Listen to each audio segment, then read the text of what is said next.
ZTM Télévision, la vie à votre portée.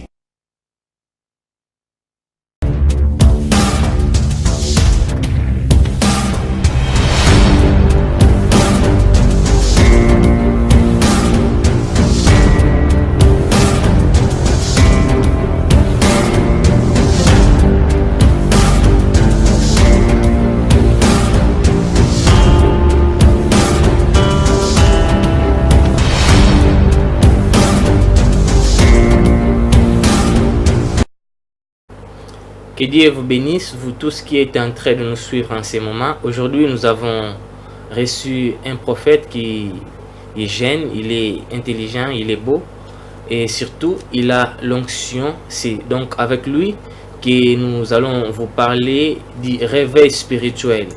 Le réveil spirituel, je ne vais pas vous commenter ça. J'aimerais lui puisse vous commenter ça, vous parler de ça dans différentes facettes et aspects. Et c'est donc le prophète Père Léréma Grâce. Prophète, bonjour. Bonjour. Nous sommes très heureux de vous recevoir pour la deuxième fois dans le cadre de l'émission Culture chrétienne. Moi aussi également, merci. Vous allez bien, je pense. Dieu fait grâce. Dieu fait grâce et je crois que je suis béni et ceux qui nous suivent seront bénis aujourd'hui. Amen. Prophète, ce que j'aime en vous, c'est l'onction. Alors, dites-nous un peu, comment arrivez-vous à entretenir votre onction avant qu'on entre dans le vif du sujet? Bon, premièrement, l'onction est un sujet très complexe, mais l'onction a des aspects. L'onction, c'est l'esprit. L'onction, c'est aussi la capacité surnaturelle que Dieu donne à quelqu'un pour accomplir une tâche. Mais quand je dis l'onction, c'est l'esprit, c'est la dimension d'une personne. La Bible dit, l'onction elle-même vous enseignera toutes choses.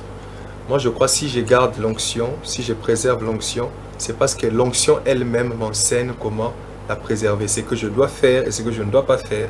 Je crois que c'est un peu ça. L'autre fois à l'IPEN, je me rappelle, j'ai vu une scène où vous avez eu à faire parler de muets. Oui, c'était par la grâce de Dieu. Et je peux tout simplement dire que c'était l'onction. Nous bénissons Dieu pour ça. C'était l'esprit. Nous bénissons Dieu pour ça. Alors, les réveils spirituels, ma première question, prophète. Comment vous, personnellement, vous définissez les réveils? Le réveil spirituel. Le réveil, d'abord, selon le mot, c'est le fait d'être éveillé. Le fait de sortir d'un sommeil. Et dans un sens un peu figuré, le réveil, c'est comme une résurrection. Celui qui était mort, celui qui était inconscient et qui prend conscience, qui se réveille. Donc je crois, le réveil spirituel, c'est cet état spirituel qui doit être éveillé, qui doit nous maintenir en éveil, pas en sommeil. Et c'est ce que nous tenterons d'expliquer en détail au cours de l'émission. Mais avant qu'on aille loin, je voulais rappeler, vous êtes les pasteurs responsables du ministère Réma Ministries. Réma Ministries. Vous avez organisé une activité, c'est pour la semaine prochaine déjà? Oui, déjà le mercredi prochain, le 17 juillet. 17, 18, 19 et le 21, on va clôturer car ça sera le culte inaugural du ministère, mais d'où nous allons commencer une église, notre église, Centre Apostolique et Prophétique Réma. Donc je me prépare déjà aussi pour ça. Vous avez amené une affiche, vous pouvez toutefois montrer aux enfants dédiés. Ok, affiche est là.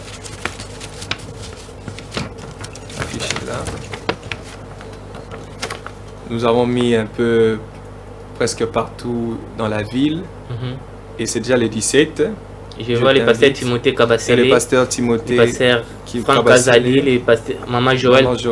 Pasteur Timothée, Maman Joël, ce sont mes parents spirituels, c'est eux qui m'ont ordonné dans le ministère. Et il y a le pasteur Franck Kazadi et le prophète Francis Kadima. Alors je vous invite, très nombreux, le thème c'est le bruit qui annonce la pluie. Ça part toujours dans le sens du réveil. Donc c'est un peu ça, c'est à l'UPEM, sur l'avenue Nyoka 51.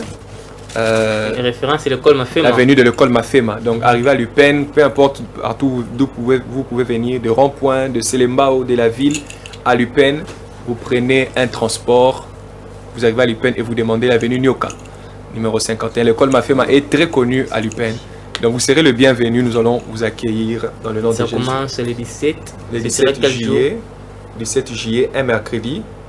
Oui, c'est jeudi 18, vendredi 19. 19. Le samedi, on sera en pause pour clôturer le 21. Le 21. À notre grand culte inaugural. Ce sera le soir, le 21. Le soir. Tout le jour le soir. Et les dimanches soir, 21. Ok, donc tous les jours c'est le soir, même soir. les dimanches. De 16h30 à 19h30. Le message est passé. Prophète, on revient à notre sujet. Oui, oui. Les réveils spirituels. Est-ce qu'on peut... Dites-nous un peu, quand est-ce que ces mots ont commencé à être utilisés? Quand est-ce que cette dimension de vie a commencé à être vécue?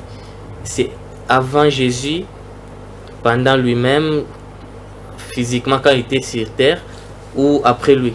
Bon, ces mots, ce contexte ou cette conception réveil, ce concept réveil est utilisé peut-être après Jésus. On a commencé à parler du réveil, mais la pensée réveil a commencé avant Jésus. Avant Jésus, les mots ont commencé à être utilisés après Jésus. Après, pour expliquer c'est quoi les réveils. Mais la réalité, réalité du réveil a commencé avant. L'action du réveil a commencé avant. Nous avons des personnes comme, il y a plusieurs parmi eux, des personnes comme le prophète Joël, qui dit dans le dernier jour, je répandrai de mon esprit sur toute chair, vos fils et vos filles prophétiseront. En fait, c'était un homme qui avait la mentalité du réveil et il annonçait déjà une réalité du réveil. Et je crois que j'essaierai de parler de la caractéristique du réveil en parlant de ce qui est écrit dans Joël. Parce que le réveil vient avant. Et ce qui s'est passé à Ninive avec les prophètes Jonas. Et ce qui s'est passé avec Jonas, qui prêche à des personnes, à des gens et qui se convertissent, qui déchirent leurs vêtements, qui portent des sacs. C'est aussi ça des signes du réveil.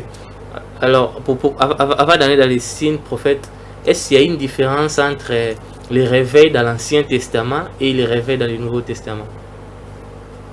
En gros, ce que je vais résumer, c'est que dans l'Ancienne Alliance, les réveils avaient pour but de ramener le peuple de Dieu à Christ. Et à Dieu plutôt, puisque Christ c'est la révélation de la Nouvelle Alliance. La preuve en est que Élie, en faisant un miracle terrible de descendre le feu sur la terre, de descendre le feu sur l'autel, la Bible dit, le peuple a dit, c'est l'Éternel qui est Dieu. Et ils sont revenus à Dieu. Ou simplement dire que les réveils, a pour but de ramener le peuple de Dieu à Dieu.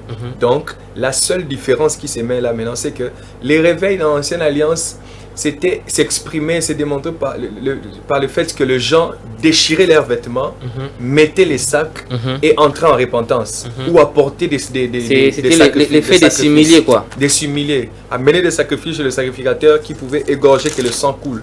Mais la différence avec nous dans la Nouvelle Alliance, c'est que la Bible nous dit dans la Nouvelle Alliance, ne déchirez pas vos vêtements, mais déchirez vos cœurs. Soyez en larmes, soyez en deuil, pleurez pour votre misère. Donc dans la Nouvelle Alliance, ce réveil n'est plus physique, n'est plus matériel, mais c'est spirituel.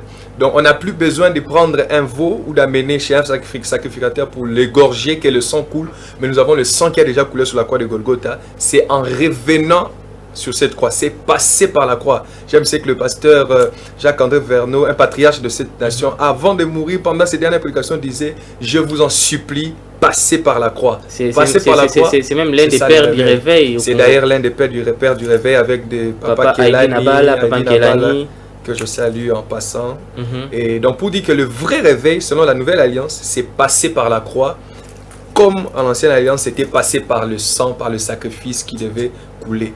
Et déchirer le cœur ne veut pas simplement dire se faire une sorte d'opération. Pour ceux qui sont trop logiques, déchirer le cœur, c'est tout simplement circoncire le cœur. Que l'épée de la parole perce le cœur. Et quand tu es touché, convaincu de tes péchés, c'est ça aussi l'un des signes du réveil. Donc c'est tourner vers l'Éternel et compter sur lui. Voilà, compter sur lui. La Bible dit, approchez-vous de Dieu, il s'approchera aussi de vous. C'est d'ailleurs même ça le signe du réveil. C'est quand on voit des personnes s'approcher de Dieu et Dieu venir vers eux aussi. Alors, pasteur, ce qui s'est passé le jour de Pentecôte révèle aussi les réveils qu'il y a eu en ces temps-là.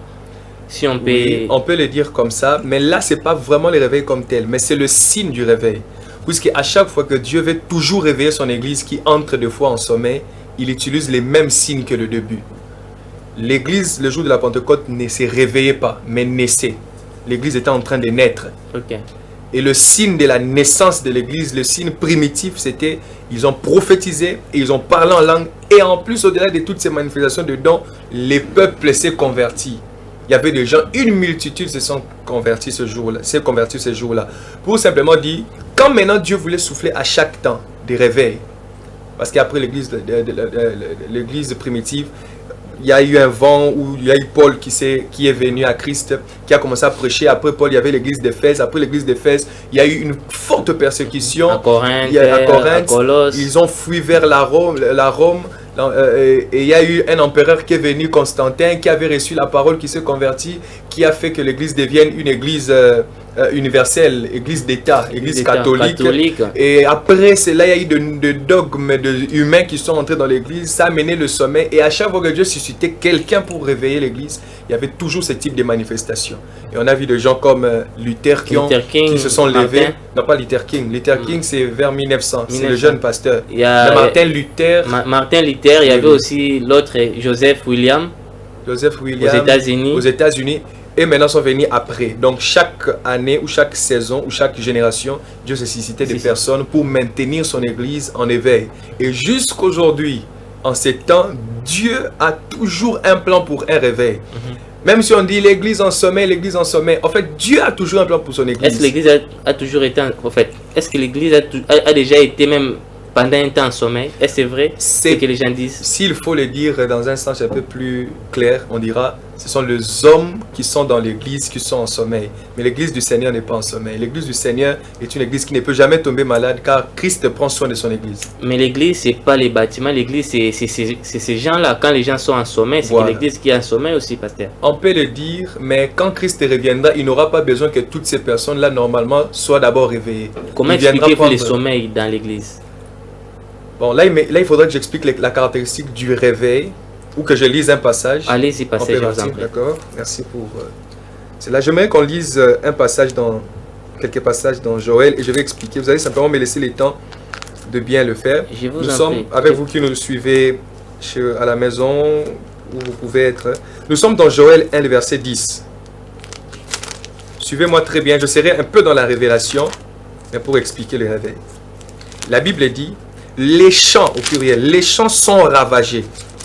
Si vous pouvez passer, c'est Joël 1, 10. Chapitre 1, verset 10. Okay. Les champs sont ravagés, la terre est attristée, car les blés sont détruits, le mou est tari, l'huile est desséchée. Vous verrez trois choses. Les blés sont détruits, le mou est tari, 2, l'huile est desséchée, 3. C'est ça le signe du sommeil. L'absence de ces trois choses que je vais expliquer. Maintenant, regardez la promesse que Dieu est en train de faire pour les réveils. Si nous allons dans Joël chapitre 2, toujours, verset 19, la Bible dit ceci. L'Éternel répond. Il dit à son peuple, voici, je vous enverrai du blé. Au chapitre 1, on dit, le blé sont détruits. Donc maintenant, ici, il dit, je vous enverrai du blé, signe du réveil. Il promet un réveil. Du mou et de l'huile. Donc Dieu enverra du blé, du mou et de l'huile. Oui. Trois choses. Les blés, du mou et de l'huile. Je vais l'expliquer. Et vous serez rassasiés et je ne vous livrerai plus à l'opprobre parmi les nations. Et nous pouvons aller juste sauter au verset 24. La Bible dit, là maintenant c'est la concrétisation, la matérialisation ou l'accomplissement de la promesse.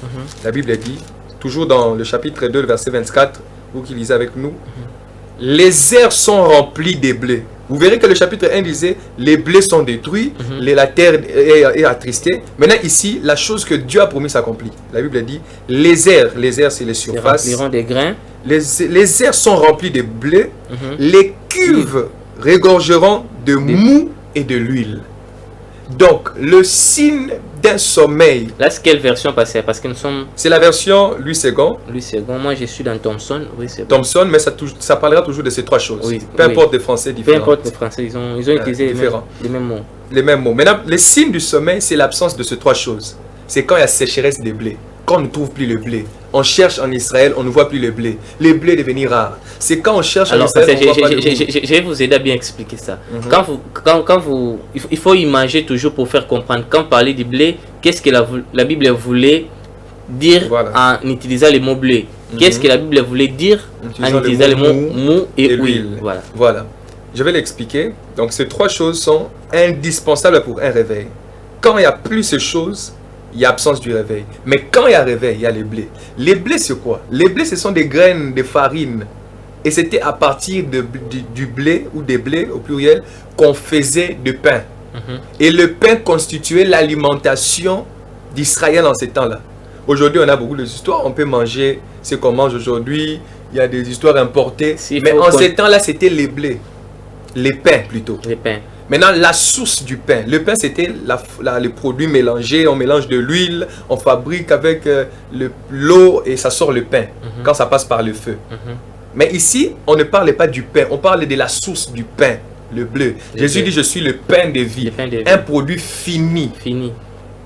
De la parole. Donc, le blé, c'est la parole. Le blé, c'est la pure parole de Dieu. C'est quand on n'a plus de vraies paroles. La matière première de la parole. C'est quand on n'a plus de paroles dans l'église. Quand on cherche où sont les prédications qui doivent sauver, qui doivent remettre les gens à Christ, quand on ne le trouve plus. C'est quand il y a sommeil. Retour à l'authenticité. La Bible même dit, au commencement, il n'en était pas ainsi. À l'église primitive, il n'en était pas ainsi. Amen. Une prédication pouvait sauver 3000 âmes. C'est le signe du réveil. Et aujourd'hui, on peut beau prêcher. Je suis venu intervenir. Mais j'ai prêché aujourd'hui dans un bus. Je venais à l'émission, mais je me suis dit que je gagne à Christ des âmes. Je suis entré, mais j'ai senti comment on est tellement habitué avec la parole de Dieu que la même prédication, peut-être que nous on dit aujourd'hui, ce jour-ci, on dit des choses plus fortes que celles que Pierre a dit ce jour-là. Mais par Pierre, 3000 âmes se sont convertis. C'est ça le signe du réveil. Les blés, la présence du blé. Et la Bible dit, les blés sont détruits. C'est-à-dire, la parole, les vraies prédications ne sont plus. Et c'est aussi l'esprit qui accompagne la prédication, parce que ça peut être la même prédication avec les mêmes mots, les mêmes français ou les mêmes anglais, mais l'esprit qui accompagne la parole. Maintenant, regarde là où l'esprit va intervenir. C'est l'huile. L'huile, c'est l'esprit. S'il y a seulement les blés, pas l'huile, c'est un réveil qui n'est pas accompli. C'est un sommeil. On doit d'abord passer par les mots, pasteur. Voilà, on doit passer par les mots. Je réponds surtout par rapport à vos questions. Les mots maintenant, c'est quoi? Je vais regarder, excusez-moi, avec mon téléphone. On va aller dans le dictionnaire et définir le mou. Le mou, selon le dictionnaire, c'est le jus des raisins qui n'a pas encore été fermenté. C'est-à-dire les vins qui enivrent. Les vins qui enivrent. Et dans une autre définition, liquide sucré extrait des divers végétaux est destiné ordinairement à la fermentation alcoolique.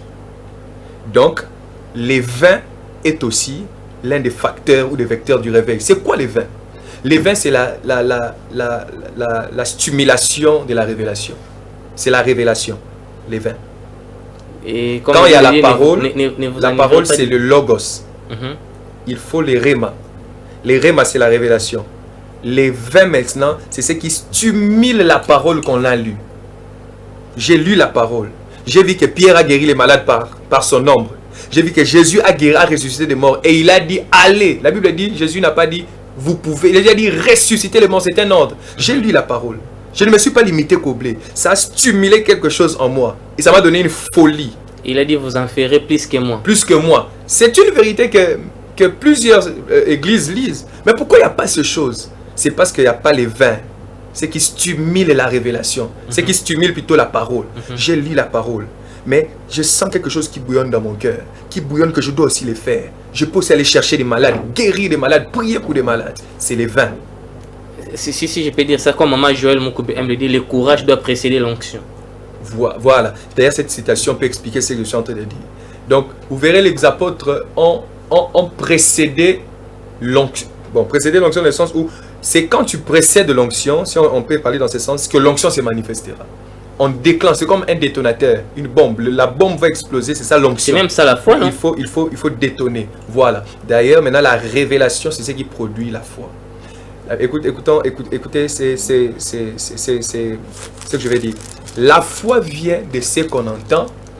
Et ce qu'on entend vient de la parole de Dieu. Regardons maintenant dans la version originale. La foi vient de ce qu'on entend. Mais ce qu'on entend là vient de la révélation du rhémato Christos, de la révélation de Christ. La foi vient de ce qu'on entend. Mais ce qu'on entend vient de la parole de Dieu. Mais qu'est-ce que j'entends pour que ce que j'entends vienne de la parole de Dieu? J'entends autre chose quand je lis la parole. Les autres choses là, c'est les vins qui me les communiquent, qui me les stimulent. Et celui qui a les vins, titube. J'aime ce commentaire qu'un homme de Dieu a fait un jour, je crois que c'est le pasteur Marcelo, qui a dit, la Bible dit, Christ, Dieu, vous savez comment Dieu l'a loin du Saint-Esprit. Loin du Saint-Esprit, il allait des lieux en lieux faisant du vin. C'est l'image d'un homme qui est en train de tituber. C'est lui qui est au livre de l'esprit. Il ira aussi des lieux en lieux, mais faisant du bien. C'est ça les réveils. En fait, c'est une émission, mais excusez-moi. Les réveils, c'est quand vous n'arrivez plus à vous contenir. Voilà. Vous n'arrivez pas à vous contenir. Moi, j'ai été une fois, il y a des années passées, quand j'ai commencé l'université, mes premières années, ma première année, mon premier jour, il y avait plus de 700 étudiants. Dieu m'a dit, parle de moi. Ah, j'ai dit, Seigneur, il y a beaucoup de gens, je suis nouveau, nous tous, nous sommes nouveaux, on commence l'université. Dieu m'a dit, si tu ne parles pas, tu risques de vomir. Sans forcer, c'est monté en moi. J'ai parlé, je suis monté, j'ai parlé. Les gens ont insulté. J'étais calme. Pendant quelques minutes, la salle était calme. Et j'ai commencé à parler. Les gens pleuraient, des païens pleuraient. Plus de 500, beaucoup de personnes ont donné la vie à Christ. J'ai dit, levez-vous, ils se sont levés. J'ai dit, sortez avec moi. Ils sont sortis de l'auditoire. J'ai prié pour eux. J'ai vu des païens me dire, frère, n'ayez soutien, n'ayez Saint-Esprit, mais quand je te vois, tu ressembles au Saint-Esprit. Amen. Mais qui m'a poussé à parler? C'est monté en moi. Je ne dépendais plus de moi. Donc, celui qui est ivre de l'Esprit, c'est à cause de la révélation qu'il a eue de la parole de Dieu. La parole de Dieu me dit qu'il est possible de ressusciter les morts, et moi je crois qu'il est possible de ressusciter un mort. La parole de Dieu me dit qu'il est possible de recevoir Christ et de devenir enfant de Dieu. Et je crois que même si tu me suis là où tu es, je parle de choses spirituelles, mais tu peux recevoir Christ et ta vie change, mon frère, ma soeur, et devenir enfant de Dieu. Ton ADN est de Balouba, mais tu n'es plus Moulouba. Tu es enfant de Dieu. On t'appuie, on te gorge chaque fois la nuit. Tu fais des rêves bizarres où tu es toujours vaincu. Mais désormais, si tu as Christ dans ta vie et que tu deviens enfant de Dieu, tu peux devenir enfant de Dieu. Tu as le pouvoir de dominer sur toutes ces choses. Tu sors de l'ADN des Camerounais, par exemple. Oui. Parce que les Camerounais nous tu sors de l'ADN des Camerounais, tu sors de l'ADN des Égyptiens. Tu appartiens à ton père, mais tu n'es plus de ton père. Tu es le Christ. Tu n'es plus pakistanais. Tu n'es plus pakistanais, tu n'es plus indien, tu es de Christ. Comme moi, je suis congolais, mais je suis en Christ. J'ai l'ADN de Christ parce que je suis enfant de Dieu. Co-héritier avec Christ. Et du coup, même un Égyptien qui est chrétien devient directement ton frère. Devient directement mon frère, puisque nous sommes tous d'une seule famille, la famille de la Dieu. peau, la race et tout ne compte plus. Ne compte plus. Ne compte plus. Alors, si on peut continuer rapidement, passer par rapport à ce que vous étiez en train d'expliquer. Et la troisième caractéristique, c'est l'huile. L'huile, c'est l'onction. L'huile, c'est aussi l'esprit. C'est avec l'huile qu'on faisait la production ou le mélange du pain, du bleu pour produire le pain. Sans l'huile, il n'y a pas vraiment un pain fini. Et vous verrez qu'on n'a pas cité le feu. Mais c'est quand on mélange l'huile, le pain et de l'eau, ça passe par le feu. Okay. C'est la vie des prières, etc. Le jeûne, une vie de méditation. C'est quand la parole lue. Passer par les vins, c'est fermente avec l'huile et le réveil est possible. C'est alors que la Bible dit dans Joël 2, le verset 24, les airs sont remplis de blé, de mou, les cuves sont remplis de mou et de l'huile. Ça veut dire quoi? Ça veut dire que quand il y a réveil, pendant qu'on tourne l'émission ici, c'est lui qui nous suit là-bas est touché par l'esprit et se met à prier. C'est-à-dire en sortant de cette émission, on voit les gens prêcher dans des marchés. Moi j'ai une rage. On a des pasteurs aujourd'hui, puisqu'il est devenu pasteur, il a une église, il ne sait plus prêcher à la rue. Moi j'ai la rage. Je suis venu avec mon fils, pasteur David. J'ai envie de prêcher avec le mégaphone. Je salue aussi en passant, pasteur David, je t'aime bien. Pasteur David Shekina et tous mes fils et filles de Réma l'église. J'ai eu la rage de prêcher avec des mégaphones dans les marchés. Et je crois que je ne serai pas le seul. Je crois que quand les signes des réveils viendront. Je vais en parler aussi, pasteur. Je suis en train d'organiser un séminaire en ce sens-là, où nous allons prêcher que dans des bus et dans des marchés. C'est ça, c'est le compte déjà parmi mes invités. Je suis partant. D'ailleurs, s'il faut même ne pas faire des affiches, je suis partant pour venir prêcher. J'ai envie de créer des occasions de prédication. C'est pour les mois prochains, les mois d'août, nous descendrons sur le terrain où nous allons parler qui est de Jésus, qui est de Christ. Nous allons parler de Jésus aux païens, les ramener à la maison, ils sont nos frères. Jésus a illustré ça, il a dit, il y a un berger qui a laissé 99 brebis pour aller suivre c'est celle qui était perdue. Donc moi je crois, les prédicateurs qui nous suivent à la maison, les gens qui nous suivent à la maison, c'est aussi important, comme vous l'avez dit, parfois de sortir du cadre que nous nous sommes constitués, l'église, d'aller aussi dans la rue pour c'est alors que le blé sera partout, sera en abondance. Il y aura les vins partout. Vous savez, quand quelque chose est rare, cette chose devient chère. La parole de Dieu, ne faisons pas que la parole de Dieu devienne chère. Pourquoi on vend les choses? Aujourd'hui, on parle du phénomène vendeur de foi. C'est parce que c'est rare. Mais quand la parole, la vraie parole sera prêchée, ça ne sera plus cher. Oui, parce que alors vous pouvez continuer. Par rapport à l'huile, ça passe par le feu pour que ça sorte du pain. Pour que ça sorte du pain. Donc, ces choses sont en commun, marchent en commun. C'est la caractéristique du réveil, selon Joël, le blé, le mou et l'huile. C'est l'esprit. Il n'y a pas de réveil sans esprit. Vous avez parlé des jeûnes, vous avez parlé des... Oui, le jeûne que je parlais... La prière, ça, ce sont les sacrifices. Mais moi j'ai lu dans la Bible dit... L'obéissance vaut mieux que les sacrifices. L'obéissance, c'est aussi dans la sanctification, pasteur. Vous n'avez pas cité... Bon, c'est bien ce que vous dites, mais je vais vous remettre seulement là. Hein. L'obéissance vaut mieux que les sacrifices. Qui l'a dit? Samuel. Il a dit à qui? À Saoul. Pourquoi Saoul? Parce que Saoul n'avait pas obéi ce qu'il avait dit, il a offert. Maintenant, l'obéissance consistait à quoi? Consistait à attendre lui-même Samuel pour venir offrir les sacrifices. Je ne sais pas si tu as compris ce que j'ai dit. Oui. J'ai dit que l'obéissance vaut mieux que les sacrifices. Mais l'obéissance, c'est faire les sacrifices. Donc, dans l'obéissance, on trouve les sacrifices. Oui, on trouve les sacrifices. Maintenant, pourquoi il est dit l'obéissance vaut mieux que les sacrifices? C'est quand on fait des sacrifices sans le norme.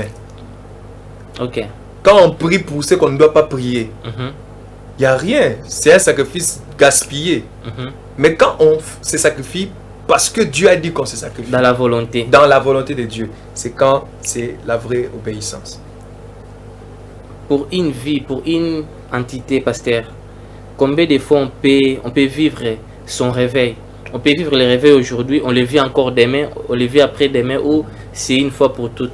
Je n'ai pas trop bien compris la question. Une entité, comment? Par exemple, dans un pays, dans une ville, comme à Ninive, par exemple, le réveil peut être vécu combien de fois? Aujourd'hui, par exemple, à 2019, la ville de Kinshasa a vécu son réveil. Et ça peut être encore vécu 2 ans après ou quand on l'a vu aujourd'hui. C'est tout. Ça va. Le réveil vient pour sanctifier l'Église. Eh bien, dit Dieu sanctifie. Christ sanctifie, il la sanctifie par la parole. Donc, c'est se laver. Tu t'es lavé le matin, tu vas te laver encore la nuit. Demain, tu vas encore te laver. Donc, moi, je crois que le réveil doit encore revenir.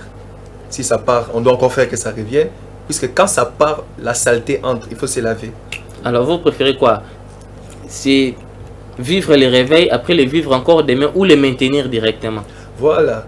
Il faut maintenant maintenir les réveils. C'est ça le plus grand souhait. Maintenir les réveils. Mais des fois, le sommeil est inévitable. Même bien que le sommeil sera inévitable, il faut qu'il y ait des personnes qui doivent travailler pour les réveils. Alors, comment on peut faire pour maintenir les réveils? Voilà, il y a quelques petits principes que je voudrais dire. Vous savez, si vous avez eu votre enfant dans la prière pour les stériles, élevez votre enfant, maintenez votre enfant dans la prière. Je le dis autrement, j'allais dire dans ce sens. Tout ce que tu as eu dans la prière, maintiens-le dans la prière. Tout ce que tu as eu, puisque tu donnes toujours la dîme, maintiens-le en donnant toujours la dîme. Si on a eu le réveil dans cette nation par la prière, alors maintenons toujours la prière. Le réveil ne partira pas. Le réveil part quand on arrête de faire ce qu'on faisait. C'est ça, les réveils. C'est ça la seule chose qu'il faut faire. Maintenir les réveils par la prière. Par des jeûnes et des prières. Pas des jeûnes et des prières où on vient pour prier. Pour l'ibala nanga, mariage nanga, bénédiction nanga, voyage nanga. Non, mais où on vient, on prie que Seigneur, les âmes soient sauvées. Seigneur, que les gens à Bassankou, souci, ça existe. À Bundu, Diakongo, Bayokayo, Bamonayo. Les réveils, ça vient quand il y a des gens. La Bible dit dans Psaume, du haut des cieux, l'Éternel regarde les fils de l'homme pour voir qui soit intelligent et qui le cherche. Ça veut dire, Dieu cherche toujours pour voir qui pense au réveil. Qui pense d'abord, qui a d'abord ma priorité. Mais la Bible précise pour dire que le Fils de l'homme est loin, égaré de Dieu. Il ne pense pas à ça. Mais au moins, Dieu cherche un homme. Si même quand les réveils pourraient finir, il y a au moins 2 personnes, 3 personnes. Je sais que je ne suis pas le seul à bouillonner après ces choses. Il y a plusieurs hommes de Dieu dans des montagnes qui me suivent maintenant. qui bouillonne derrière ces choses. Hommes de Dieu, je vous dis, prions encore. Les réveils viendra. Les signes même, c'est d'ailleurs même que le fait qu'on a, on a une nouvelle génération de politiciens chrétiens qui vont s'élever dans cette nation. C'est d'ailleurs le signe du réveil, parce que les réveils engendrent la réforme. La réforme. Voilà. Les réveils, on peut les constater par les miracles. Par quoi on peut constater un réveil dans une entité, dans une vie? À part le contexte, les révélations que j'ai données, le bleu, le mou, les vins, les réveils sont constatés par, premièrement, des conversions. Des vraies conversions. Mutazaki Ndoki Nganga a témoigné à Binatiki, à Tikipe, à comme prédicateur. Quelqu'un qui était païen. Les païens vont se convertir dans cette ville. Les païens vont se convertir quand les réveils viennent frapper dans une ville. À sous-astuce, on nous parle d'un réveil, c'est pas dans la Bible, mais c'est la continuité des actes des apôtres aux États-Unis. Ils priaient pour les réveils à un niveau où la gloire de Dieu descendit. Les voisins se sont convertis, les bars commençaient à fermer, les gens pleuraient, venaient à l'église. Les réveils d'Écosse en 1904, je crois avec un homme de Dieu, Robert, quelque chose comme ça, Oral Robert si je ne me trompe pas. Il prêchait qu'à 12 ou 14 personnes seulement. Une nuit de prière. Il ne faisait que prêcher, parler de ces choses, du réveil. Je vous dis vrai, frère Jonathan, dans 24 heures, je répète 24 heures, plus de 10 000 personnes en Écosse ont donné leur vie à Christ, se sont convertis. Parce qu'ils sont allés prêcher, non. Ils priaient, Dieu surnaturellement a touché la ville là, dans 24 heures. 10 000 personnes ont donné leur vie à Christ. La reine a entendu parler, même les reines d'Angleterre aujourd'hui. Oui. Ils ont eu des choses, ils ont vu Dieu. Il y a un homme de Dieu que j'ai oublié le nom. Ça peut être Smith, ou si pas Smith, ça peut être John Wesley. Je crois entre eux qui donc à sa mort, la reine d'Angleterre est venue et a attesté, a dit cet homme, s'il y a un homme qui faisait trembler le ciel, qui me faisait peur, c'est cet homme. Dans les réveils, les signes du réveil, c'est des conversions radicales. Même les païens vont dire que non, il y a Dieu. Il y a des païens que moi j'ai réalisé aujourd'hui qui ne se convertiront jamais. Mais il y a des païens, même quand ils ne se convertiront jamais, mais ils sauront que non, il y a eu quelque chose qui s'est passé. Nous avons tous vu. Deuxième signe du réveil, il y a la vie de prière. Les gens qui se sont convertis vont commencer à chercher Dieu, à beaucoup prier. Et le signe du réveil, c'est une nouvelle génération de serviteurs de Dieu. La transformation aussi des âmes, des vies. D'ailleurs, ça fait partie de ça. Quand il y a une vie de prière, il y a des transformations. Il y a des gens qui aiment Dieu, des gens qui vont chercher à prier, à monter dans les montagnes, à lire la parole de Dieu, des transformations de vie. Quand je dis transformation de vie, on verra aussi des gens, il était chômeur, païen, sans vision, mais il s'est converti, il est devenu responsable, il est devenu PDG, il est devenu stable dans la vie, Dieu l'a béni. C'est lui qui n'avait pas l'argent. Il a créé une entreprise et il a mené l'argent. Et les plus grands réformateurs du monde sont des chrétiens, qu'on ne vous trompe pas. Bill Gates, il y a des gens qui pensent qu'il n'est pas chrétien ou quoi, mais il est, je crois, du saint du dernier jour. On cite Jésus là-bas. Jésus est devenu quelque chose d'intéressant pour enrichir les gens. Donc quand tu as la parole de Dieu, quand les réveils s'ouvrent quelque part, ça crée toujours quelque chose de nouveau. Il y a des gens qui vont aimer Dieu. Il y a des gens qui vont chercher Dieu. Et la chose qui tue les réveils, c'est maintenant les péchés. Les péchés. Quand les péchés seulement entrent, ça commence dans la pensée. Tu étais habitué à prier chaque jour à 5 heures sans qu'on te réveille, sans qu'on te motive. Chaque jour. Mais un jour tu te réveilles, tu es fatigué. 2 jours, 3 jours tu pries plus. Un jour tu pries, 3 jours tu pries plus, un jour tu pries. C'est comme ça. Et aujourd'hui on a beaucoup d'hommes de Dieu d'apparence. Ils ne prient plus, ils ne jeûnent plus, ils ne lisent même plus la Bible. Même quand il a séminaire, il ne lit plus la Bible. Alors comment revenir? Homme de Dieu, répands-toi là où tu es. Comment revenir à, comme la Bible le dit, qui t'a ensorcelé, reviens au... Voilà, il faut qu'ils pratiquent ce que la Bible dit. Ils doivent pratiquer. La Bible dit dans Apocalypse, regarde où tu es tombé et répands-toi. Ils savent où ils sont tombés. Si c'est dans l'impudicité, confesse-les. Cherche un homme de Dieu, confesse, prie, répands-toi. Et le réveil va prendre place. Je ne suis pas parfait que tout homme de Dieu, mais je parle selon ce que l'Esprit est en train de faire bouillonner en moi. Les réveils doivent venir. Frère, tu es là où tu me suis à distance. Je vois des jeunes se mobiliser pour faire des marches évangéliques. Je motive ces choses. Amen. Il y a quelque chose qui vient dans cette nation. Amen. Il y aura des temps où le parlement qu'on connaît seulement, le parlement des députés, la gloire de Dieu va descendre dans ce parlement. On va voir des choses dans cette nation. Amen. Prophète, je sais que vous êtes très prophétique. Alors, comme vous avez épinglé un peu l'historique du réveil, parlons un peu du réveil au Congo. Parlez-nous un peu du réveil au Congo. Comment ça a commencé? Comment ça a évolué? Les réveils au Congo sont un peu... Il faut d'abord aussi savoir que Dieu, des fois, envoie les réveils auprès de pays qui ont beaucoup souffert aussi. Nous avons beaucoup souffert avec la colonisation. Et il y a eu des colons qui sont venus avec le catholicisme. On a le catholicisme qui a aussi apporté vraiment un plus dans le développement social de la RDC, l'éducation, dans la gestion, le gouvernement, etc. Mais le côté mauvais de cette méthode catholique, je respecte beaucoup les gens. Allez-y, vous êtes libre, papa. Les méthodes de dicter, d'imposer aux gens. La liturgie. La liturgie, pas vraiment trop ça, parce que même aujourd'hui dans l'église des réveils, il y a la liturgie. Mais ils étaient imposants, on frappait les gens pour devenir catholiques, on maltraitait des gens pour prier. C'était ça. Mais le vrai évangile, on ne force pas. Et c'est après que Dieu a suscité des personnes comme des Simon Gimbang qui se sont levés, qui ont prêché Jésus. Vous êtes prophète, vous croyez au ministère de Simon Gimbang? Je crois au message qu'il a porté, mais je me réserve pour dire la suite parce qu'on reconnaît aussi l'authenticité de quelque chose passé qui est resté après. Ceux qui sont venus après, nous-mêmes nous voyons ceux qui sont en train de prêcher, mais j'ai béni Dieu parce que dans l'ère église écrit église de Jésus-Christ. Bien qu'on ajoute par son envoyé Simon Gimbang, mais c'est église de Jésus-Christ. Nani Mokondi, Jésus-Christ. Qu'il cite Kimbang comme ils peuvent citer, moi aussi je l'ai cité ici, mais c'est église de Jésus-Christ. Donc pour dire que c'est Jésus qui l'avait envoyé, c'est Jésus qui est le chef de l'église. Il y a eu des gens comme Simon Gimbang, mais ils sont venus dans le contexte où il n'y avait pas l'écriture, ils ne savaient pas lire, écrire, on n'a pas vraiment, il n'y avait pas de vidéos, on n'a pas une bibliothèque comme telle. Mais après ça, il y a eu des hommes comme Heidi Nabala qui se sont levés, qui ont prêché la parole. Des personnes converties par les ministères de Osborne. T.L. Osborne. Et ils ont prêché la parole de Dieu dans cette nation. Il y a eu de conversions comme pas possible, des magiciens qui se convertissent. Nous connaissons tous l'efficacité du ministère d'Heidi Nabala. Et Dieu a envoyé un homme. Je crois que cet homme était venu pour être un bras de fer pour cet homme. C'était Jacques-André Verneau, le Papa Kelani et les autres. C'est Papa Kelani qui a reçu le pasteur Heidi Nabala quand il est arrivé à Kinshasa. Et c'est Papa Kelani qui est parti prendre le pasteur André Verneau au Congo-Brazzaville pour les ramener ici. Et il a travaillé avec eux. Ils ont travaillé étroit en synergie pour les réveils dans cette nation. Et pendant un long moment, ils ont maintenu cette flamme.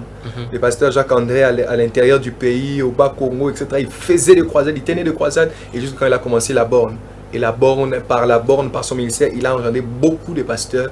Les pasteurs, l'apôtre Heidi Nabala a aussi engendré beaucoup de pasteurs qui fait de nom et qui ont aussi été des artisans du réveil dans cette nation. Avec l'église Nzambe Malamu. Avec l'église Nzambe Malamu. Et après, il y a eu Maman Olangi, il y a eu Roger, il y a eu le pasteur, l'évêque Sonny Kafuta, il y a eu Léopold Mutomboki jusqu'aujourd'hui. Il y a eu des hommes de Dieu. Mais Papa Mbi aussi, il ne faut pas oublier. Papa Mbi aussi. Donc, il y a ces gens qui, après eux, sont venus apporter un plus dans ces réveils.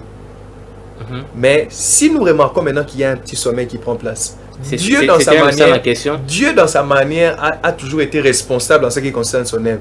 Dieu va encore se susciter des personnes. Moi j'ai reçu l'appel parce qu'un jour un certain pasteur, je le salue en passant, j'ai prié déjà, je craignais Dieu, j'étais enfant de Dieu, mais l'appel au ministère, c'est un homme de Dieu qui me l'a dit. Dieu t'appelle, tu es un homme de Dieu, c'est le pasteur Parfait Mavoum. Je le salue où il me suit. C'est par lui, mais pasteur Parfait est fils au pasteur Safari est fils au pasteur Verneau. Vous voyez que donc s'il n'y avait pas un jour un Verneau, peut-être que je n'allais pas avoir cet appel.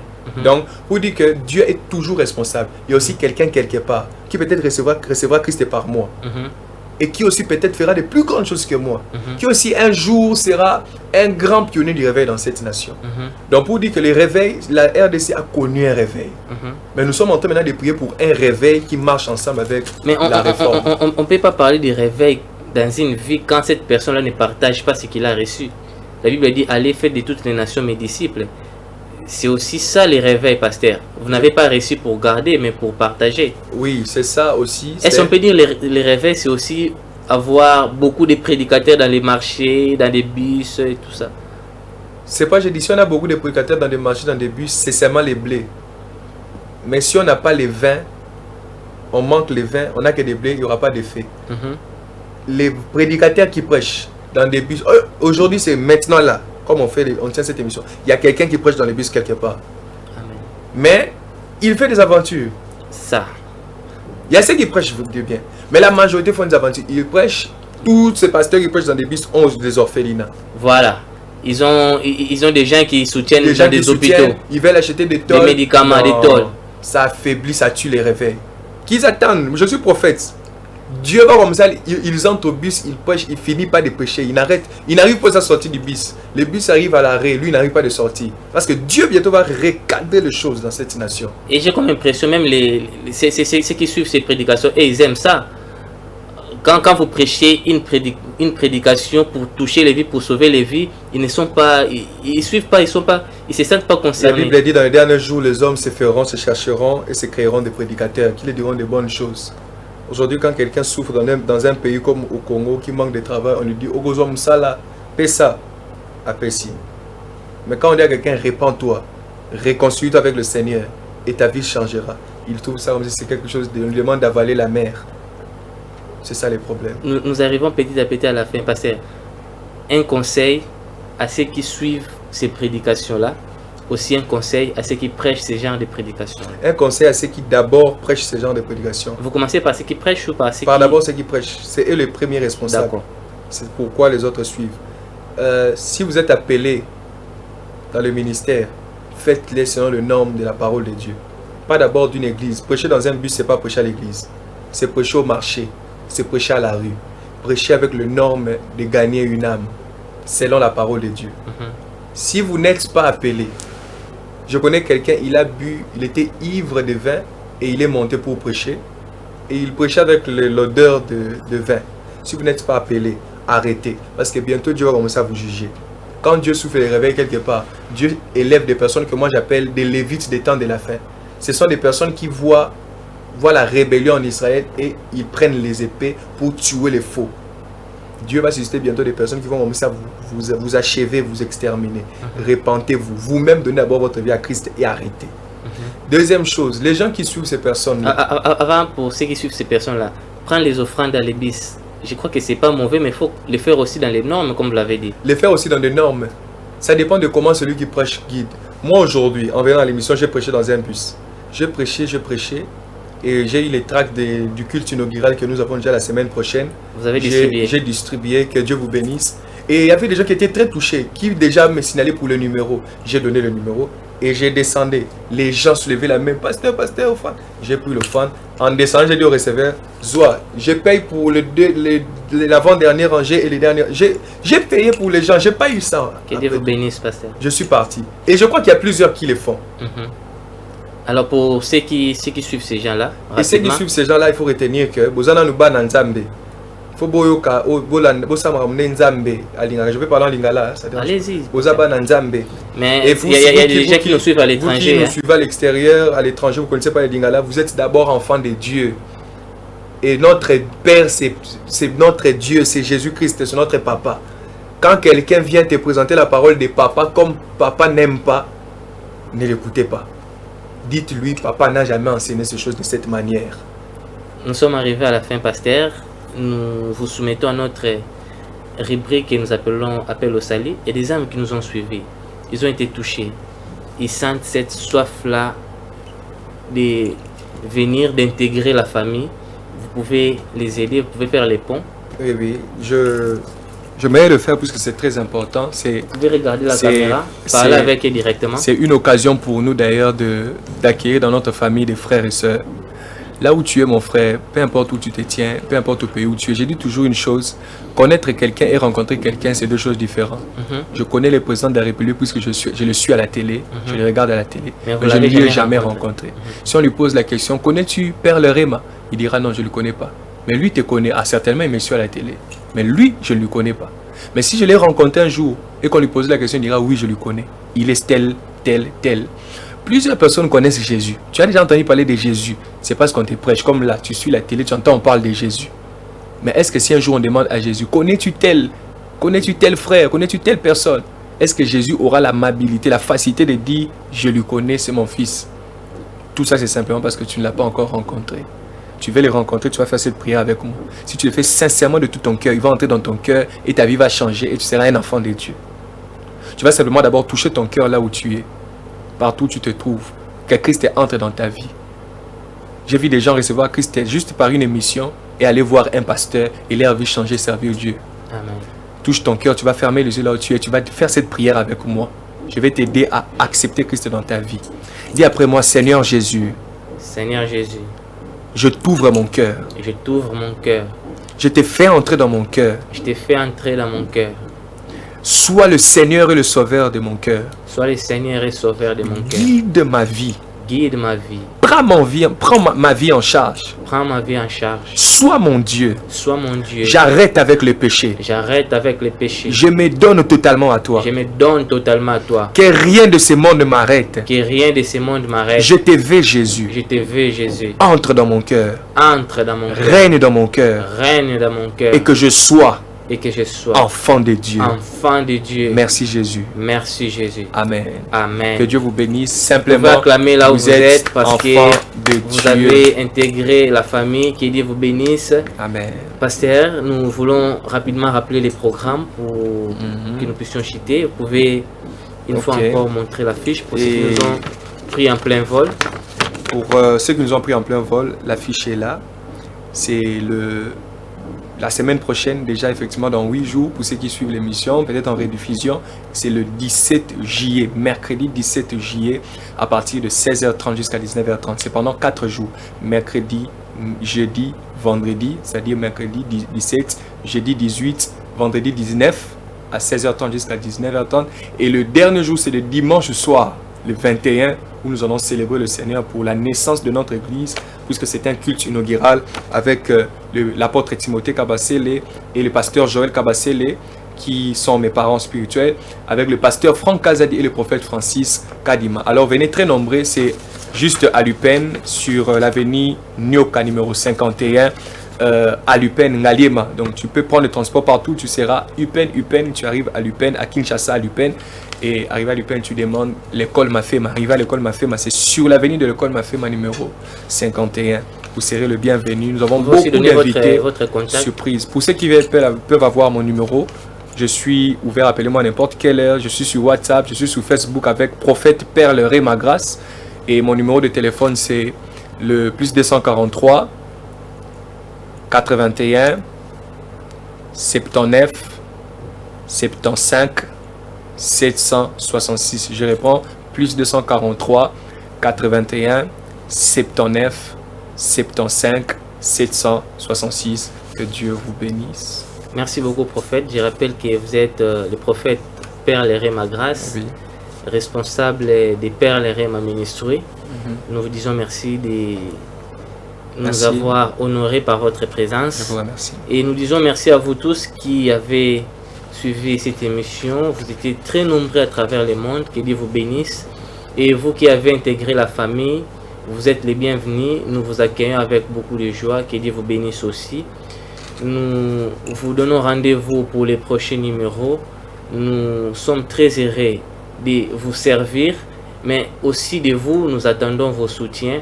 Nos numéros sont là. Vous voulez soutenir l'émission financièrement, matériellement, par les conseils, nous sommes très ouverts. Appelez-nous par les numéros qui sont au bas de vos écrans. Que Dieu vous bénisse. Retrouvons-nous pour les prochains numéros. Au revoir. Merci beaucoup, prophète. Merci. Que Dieu bénisse. Je vous aime beaucoup.